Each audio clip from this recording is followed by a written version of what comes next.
ಹೊಗಳುವಂತ budget ಅನ್ನ ಮಾಡಿಬಿಟ್ಟು ಆಮೇಲೆ ಪ್ರತಿ ತಿಂಗಳು ಕೂಡ ದರ ಏರಿಸುವಂತ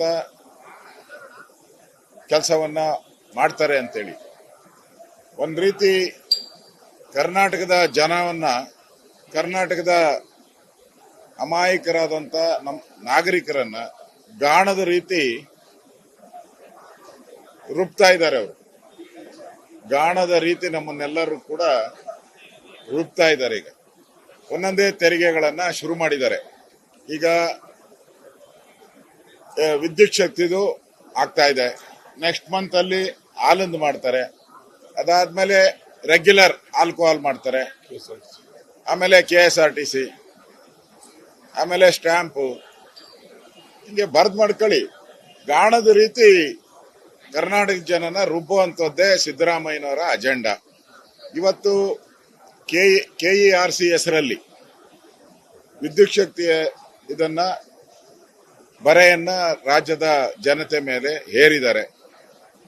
ಅವರು ಕಾರ್ಮಿಕರ ವಿಚಾರ ಇಟ್ಕೊಂಡು ಕೋರ್ಟಿನ ಆದೇಶ ಅಂತ ಹೇಳ್ತಾರೆ.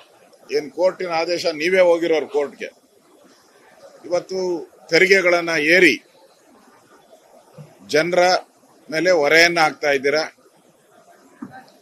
ಇದರಿಂದ ರಾಜ್ಯದ ಸಾಮಾನ್ಯ ಜನತೆಗೆ ನಿಮ್ಮ ಗ್ಯಾರಂಟಿ ಯೋಜನೆಗಳಿಗೆ ಹಣ ಹೊಂದಿಸಕ್ಕೆ ಯೋಗ್ಯತೆ ಇಲ್ದಿರ ಇವತ್ತು ಇಂಡೈರೆಕ್ಟ್ ಆಗಿ ಬೇರೆ ಬೇರೆ ಹೆಸರು ಹೇಳಿ ಇವತ್ತು ತೆರಿಗೆಗಳನ್ನ ಏರಿಕೆ ಮಾಡ್ತಾ ಇರುವಂತದ್ದು ಈ ರಾಜ್ಯ ಸರ್ಕಾರ. ಮುಂದಿನ ವರ್ಷ ತೆರಿಗೆಗಳ ಹೊರೆ ಏರುವ ರಾಜ್ಯ ಸರ್ಕಾರ, ತೆರಿಗೆಗಳ ಹೊರೆ ಏರುವ ಸಿದ್ದರಾಮಯ್ಯ, ತೆರಿಗೆಗಳ ಹೊರೆ ಏರುವ ಕಾಂಗ್ರೆಸ್ ಸರ್ಕಾರ, ಇದು ಅವರ ಚಾಳಿ. ಇದಕ್ಕೆ ಸಬೂಬನ್ನ ಕೊಡ್ತಕ್ಕಂಥ ಕೆಲಸವನ್ನ ನಿರಂತರವಾಗಿ ಮಾಡಿದ್ದಾರೆ. ಇವತ್ತು ಸುಮಾರು 36 ಪೈಸೆ ಅಲ್ವಾ, 36 ಪೈಸೆ ದೊಡ್ಡ ರೀತಿಯಾದಂತ ತೆರಿಗೆಯನ್ನ ಏರಿದ್ದಾರೆ. ಇದರಿಂದ ಸಣ್ಣ ಕೈಗಾರಿಕೆಗಳು ಕುಂಠಿತ ಆಗ್ತೈತೆ, ಗುಡಿ ಕೈಗಾರಿಕೆಗಳಿಗೆ ತೊಂದರೆ ಆಗ್ತೈತೆ.